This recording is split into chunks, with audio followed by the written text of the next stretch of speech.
What happens when neighborhood punks decide to beat up veteran son? All names have been changed to protect the innocent. This is actually a story my dad told me about one of his childhood friends, George, who recently passed away. Dad and George grew up in a booming city in what's now known as the Rust Belt. You were pretty much guaranteed a job at the major car plant in town. You were pretty much guaranteed a job at the plant in town as soon as you got out of high school. George was one of those people. Dad wasn't. Dad accepted a scholarship to his dream school to study engineering. During the weekends and holidays, he'd come home and hang out with his buddies, including George. One afternoon, Dad gets a phone call from Grandma. George had been jumped after work and had the metaphorical tar beaten out of him. For a while, it looked like he wasn't going to make it. By some miracle, George pulled through, but was in such bad shape that he had to retire early and go on disability. While on one of his visits home, George's dad, Walter, pulls Dad aside and asks him if he knows a guy named Flynn. Dad had heard the name, was one of the local troublemakers. He asked Walter why, and Walter revealed that the wallet had been found by George's body and given to him. The paramedics thought the wallet was George's. No, I have no idea why they didn't check on it. Unfortunately, the city was going through financial difficulties, thanks to corruption and mismanagement, to the point that they didn't have enough money to pay their police officers during the weekends. No, I am not kidding. From 8 p.m. Friday night to 6 a.m. Monday morning, there wasn't a single police officer on duty. Since the assault took place on Friday night, there wasn't much anyone can do. Dad asked Walter what he was going to do about it. Walter looked at him with a stern face and said, "I take care of my own." Walter was an Army vet who had served during World War II in Korea. He never spoke about his time, claiming he was a radio technician and never left the base. He never breathed a word to anyone, even George's mother, his wife. The full story never came out until after George's death, when a letter Walter had written before his death was found in George's possessions. After realizing that Flynn was one of the people who had destroyed George's life, Walter got in touch with his friends. He was a personable guy, you know the type, the kind who makes friends in 5 minutes. They all agreed that something had to be done, and thus Operation George's Revenge was born. Walter and his friends began observation of Flynn and would keep tabs on him. It took several weeks, but eventually Flynn and his buddies, Mac and Zeno, were overheard bragging about the attack. Knowing who to attack, they moved to the next steps. Walter's friends, some of whom worked in high places, decided to make some phone calls to their friends in the plant where all three worked. See, these friends were union, state was closed shop at the time, and disgusted about what happened to George, they decided to make things difficult for them. They'd remove vital tools for emergency maintenance at the last minute, put them in positions they weren't good in, and rearrange the schedule so they got the worst shifts, to name a few. They also began a whispering campaign so everyone at the plant knew what had happened. In this city back then, who you knew and what everyone thought you've done was enough to make or break you. The goal was to get them to quit, and after a year or so, all three had quit, frustrated with how they were being treated. But Walter and his friends aren't done. Not by a long shot. A few phone calls and anonymous letters later, Flynn, Mac, and Zeno were unemployable in the district. Because they hadn't been fired, they weren't entitled to severance or anything. Soon their money ran out, but they couldn't get out of town because everyone knew from the whispering campaign what they had done to George. For the rest of their lives, Walter and his friends kept an eye on Flynn, Mac, and Zeno. Just when it appeared that they had an out, the whisper/letter campaign would start again, and they'd be denied an out. The three men ended up homeless and destitute alcoholics who couldn't even get state aid. And this is in a state that is known for its generous aid for those in bad straits.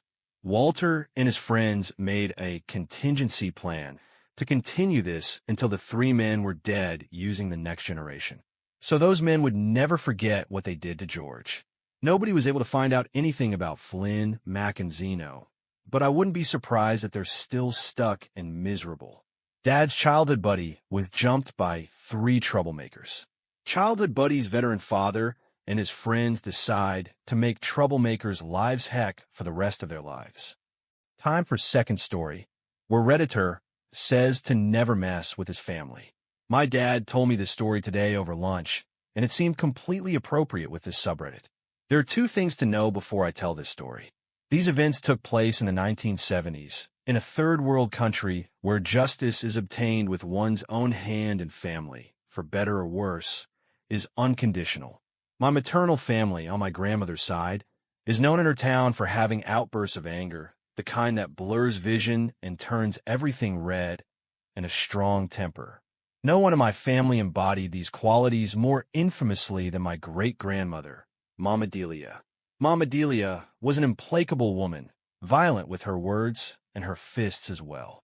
With Mama Delia, my grandmother, her siblings, and later my father's generation, making a mistake, no matter how small, was a death sentence.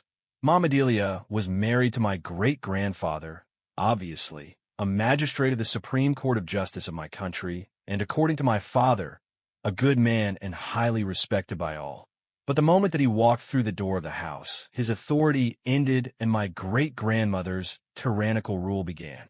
Nothing was done or undone without her will, and as you can imagine, my grandmother and her siblings resented her greatly. Mama Delia has been dead for 40 years now, but stories of her are still told at all family gatherings. They also say that everyone in my family, my grandmother, who if you knew her you would say I'm lying, she is a sweetheart, and her children inherited her cholera gene that comes out from time to time in an explosive and memorable way. My great-grandparents had 4 sons, but only one is relevant in this story. Jose, not his real name. Jose was the second and the most rebellious of them all, the one who could not stand Mama Delia's mistreatment, and he let her know it all the time. He was the only one who stood up to her, and consequently the one who suffered the most. It was when Jose turned 15 that he decided never again to let himself be mistreated or abused by her. And of course, Mama Delia had something to say about it. I don't know exactly the details, but something my uncle did that upset her deeply. Years before, Mama Delia would have responded with leashes and screaming, but since my uncle was already 15, he was taller and stronger than her mother. She had to resort to an alternative tactic. She decided to call a policeman to the house. And what was her instructions to the policeman? To give my uncle the beating of his life. That was the last day my great-uncle lived at his parents' house. But where I come from, family is the most important thing, impossible to escape. 4 years later, my great-grandparents had moved to their new house in another part of town. Next to them lived the Cordobes. The parents, normal people, but the son, Ruben, was another story. Ruben was about 25 years old. Ruben did not study, nor did he work or help with household chores. I don't know for a fact, but I can imagine it. Ruben spent all his time and energy on 2 things: growing his muscle mass until he looked like an Andean Arnold Schwarzenegger, and insulting my grandparents every time he saw them walking down the street. My dad couldn't tell me why. Maybe Ruben was just like that, or maybe Mama Delia said or did something to him at some point. I wouldn't be surprised either. What he did tell me was that Ruben's aggressiveness towards my great-grandparents was so extreme that he wouldn't even let them walk on his side of the sidewalk, claiming it was his. My great-grandparents never did anything about it. My great-grandfather had his first child at 46 and my grandmother at 36, so they were already old by then, and for some mysterious reason, they never told anyone what was going on with Ruben either. This is where Jose comes in again. His relationship with his mother was strained and conflicted, which did not stop him from visiting them every so often to see his father and his 3 siblings.